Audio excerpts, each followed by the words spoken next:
네, 이번 주 역시 기업 총수들은 상당히 바쁜 나날을 보냈습니다. 네, 검찰 조사를 받은 이재용 삼성전자 부회장과 공정거래위원회 검찰 고발을 피한 박현주 미래에셋그룹 회장 소식을 배삼진 한지희 기자가 전합니다. 이재용 삼성전자 부회장이 경영권 승계 의혹과 관련해 검찰에 사흘 만에 다시 소환됐습니다. 검찰 조사의 핵심은 삼성물산과 제일모직 합병 과정, 또 삼성바이오로직스 회계 처리 과정에 이 부회장이 관여했냐는 것입니다. 삼성물산은 삼성그룹의 지주회사격이죠. 애초 이 부회장은 제일모직 지분만 23.3%를 보유하고 있었습니다. 그런데 이 합병 과정에서 제일모직 주식 가치가 삼성물산의 3배 정도로 평가되면서 이 부회장이 삼성물산 지분 16.5%를 확보해 삼성물산의 최대 주주가 됐습니다. 이 합병 과정에서 제일모직의 합병 비율을 유리하게 하기 위해 삼성바이오로직스의 자회사 부채를 고의적으로 감춘 의혹까지 불거졌는데요. 이 부회장은 국정농단 사건 판결을 앞두고 있어서 이번 수사 결과가 영향을 미칠 수도 있습니다. 이 부회장이 이달 초 대국민 사과에서 밝혔던 것처럼 과거의 잘못과 단절하고 새로운 삼성으로 거듭나는데 속도를 내는 것이 중요합니다. 박현주 미래에셋 회장이 요즘 사면 초과입니다.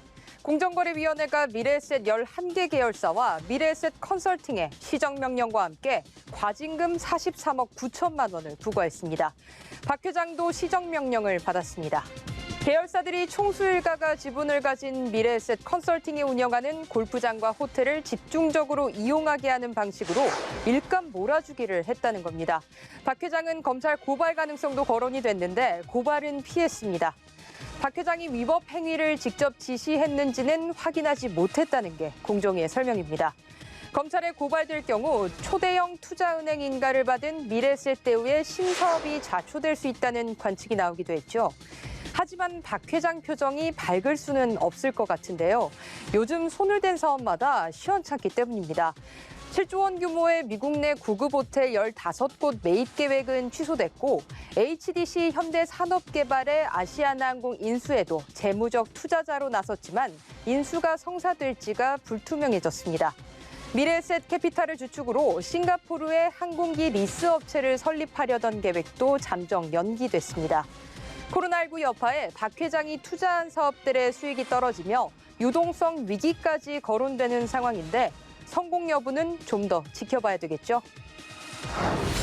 현대중공업그룹의 단역사인 권억화 회장은 셀러리맨의 성공 신화로 꼽히죠. 1978년 입사해 지난해 말 그룹 사령탑인 회장직에 올랐습니다. 현대오일뱅크 사장 시절에는 신규 투자와 조직 문화 혁신으로 연간 영업이익 1,300억 원대 회사를 1조 원대로 성장시켰습니다. 2014년 현대중공업 대표이사로 취임해서는 과감한 개혁 조치로 정상화의 기틀을 마련했다는 평가를 받았는데요. 그런데 이 회장 취임 이후 오점이 생겼습니다. 현대중공업의 하청 근로자 4명이 잇따라 숨진 겁니다. 위험의 외주화 때문일까요? 2000년 이후 현대중공업 정규직의 산재 사망은 줄었지만 다단계 하청 고용구조라는 안전관리 사각지대가 생겼다는 지적이 나옵니다. 이 권 회장이 내놓은 해법은 이 사장 교체입니다. 이상균 현대 3호 중공업 사장에게 이 현대중공업 조선사업 대표를 맡겨 생산과 안전을 책임지게 했는데요. 세계 1위라는 한국 조선산업의 위상이 안전 불감증 논란에 휘말려서는 안 되겠죠. LG화학에서 잇따라 인명사고가 발생하자 구광모 LG그룹 회장이 직접 나섰습니다.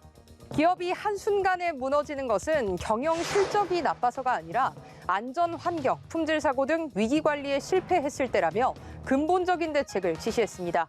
부회장의 불호령에 LG화학은 곧바로 전 세계 40개 사업장을 대상으로 긴급 진단에 들어갔습니다.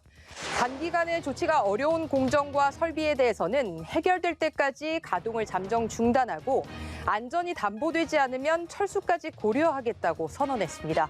설계 단계부터 안전성이 완벽하게 확보되지 않은 투자는 규모와 상관없이 원천 차단될 수 있는 IT 시스템도 올해 말까지 구축하겠다고도 했습니다. 사업을 잘하고 못하고를 떠나 안전이 기본 중에 기본이라는 구회장의 발언. 말로만 그쳐서는 안 되겠죠. 인명사고의 피해자는 누군가의 아들이고 아버지고 남편이자 소중한 친구일 겁니다. 소 잃고 외양간 고치기는 결코 1등 기업의 가치가 될 수 없습니다. 안전 문제와 관련해선 변명이 필요 없다는 얘기입니다. 지금까지 CEO 풍향기였습니다.